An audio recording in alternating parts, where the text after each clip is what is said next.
We see in 1 Corinthians chapter 6 verses 18 that sex before marriage is a sin against the body. Sinning against the body means losing respect for your body, as well as the body of the one that you're involved with. Once respect is lost, it becomes easier to indulge in promiscuous sex. Losing respect then leads to a warped view of love and centers the definition of love around the physical.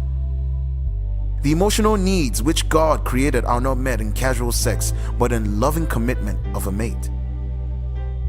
Only in marriage is it possible for sexual relationships to reaffirm the dignity and uniqueness of each sexual partner. Sex combined with love in marriage makes us want to give to our mate, not take. Waiting as God commands gives peace of mind, which affects our physical health.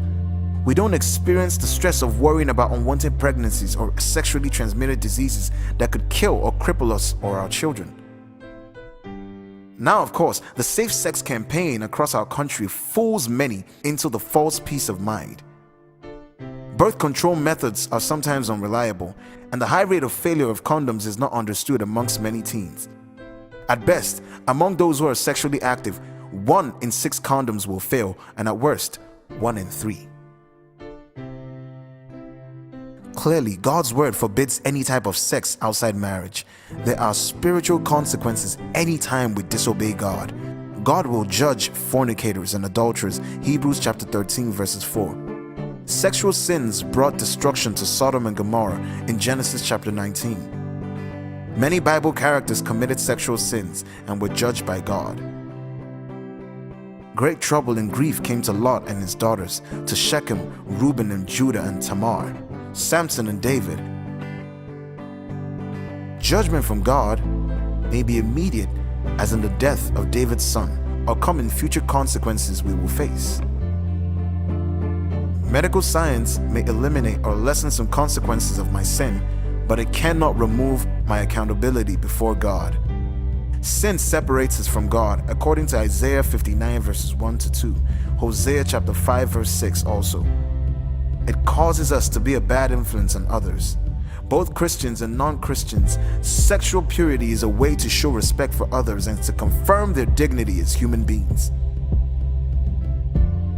It is impossible to show someone the love of God while engaging in immorality with that person. When we maintain sexual purity, we can be channels of God's love and can accurately represent Him to others. You see, patience is a fruit of the Spirit, and against such there is no law. Waiting for something builds excitement, as in waiting for a birthday. Sex is something we wait our whole life for until we finally partake of it. A godly character results from patience and perseverance, and when we wait for sex until the proper time and place, our character is developed and self-esteem is built. We develop self-control, which is required to live a godly life. Waiting builds trust, and God's plan for marriage is to be built on a basic trust factor. Sexual involvement almost always wipes out trust in a relationship. In surveys conducted, it is found that sexual intimacy produces more broken relationships than strengthened ones. And some people still believe this is a joke. God's plan gives protection from being put on a performance basis. When put on a performance basis with another person, one is accepted only if he or she acts or does something the way the other person wants. They're respected not for who they are, but for what they do. Their value and dignity is lost. A boy says, "I love you if you will have sex with me," or because you're pretty, rather than "I love you." That is conditional love, and it is worthless for building a committed relationship. Without the committed bonds of marriage, sex is inherently a selfish relationship to continue, and that leaves one in a constant state of insecurity. God protects us from being put on a performance basis by reserving sex for the commitment of marriage. So are you aware of the various studies that shows that sexual satisfaction is much greater in marriage than in uncommitted relationships? Why is it this way? Could it be that God knew what He was doing when He created us and ordained the marriage relationship as the place for fulfillment? The emotional baggage that often comes up with premarital sex includes sexual dysfunctions in marriage. Many end up in counseling or therapy to deal with problems related to teenage sex. Studies have shown that premarital sex also increases the rate of cheating after marriage. Teens don't know that when they're young, but God knew it when He gave the rules in His owner's manual.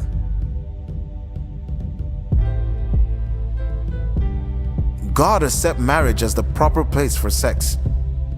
We are protected within His boundary. Husbands and wives don't have to be concerned with catching diseases. They're unselfish and open in expressing their sexual needs to one another. They can plan for the family they want, and when children come, they're counted as blessings from God, not reminders of a grave mistake. Again, God protects us from the shame and guilt and gives us joy in the sexual union of marriage. Misleading feelings is another emotional effect of fornication. This often comes from confusion between sex and love. Sex outside marriage turns relationships upside down and mixes emotions to the point of misinterpreting feelings. When we mix sex and love, we confuse the concepts of giving and taking. Personal selfish reasons cause premarital sex to take, but sometimes the taking may be confused as giving. A girl gives in to have the security the boy provides, or maybe the popularity achieved in being his girlfriend. Many times, young people are misled by these emotions and think that they are in love. Sex is so powerful that it creates a strong emotional bond when there is so little in common and little basis for a lasting relationship.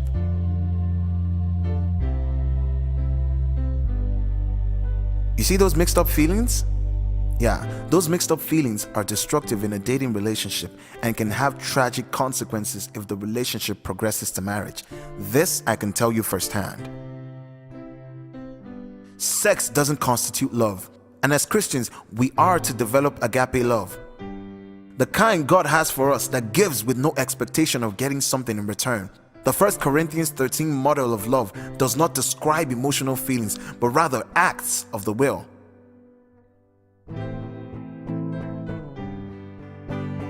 Love is primarily an act of the will, but has tremendous emotional overtones. It has to do with how we relate to people.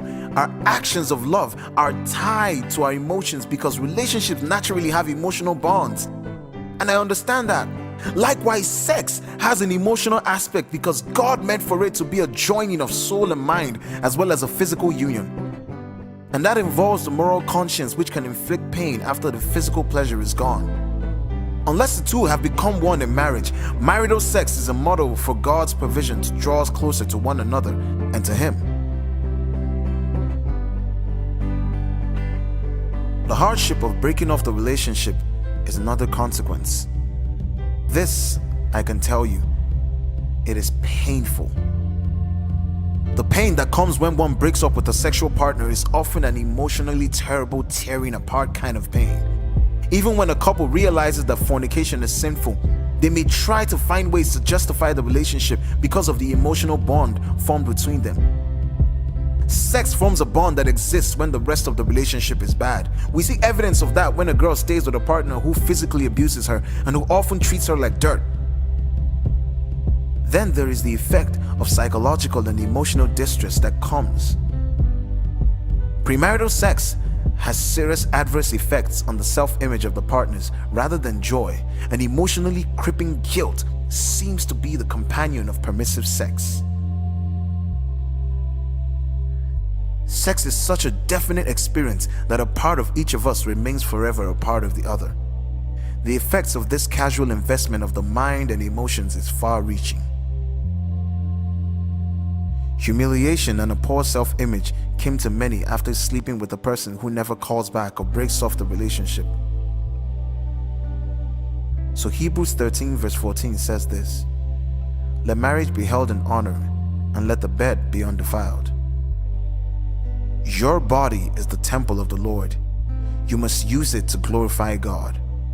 Protect your soul from the damages premarital sex can cause, and you will not regret it. God bless you.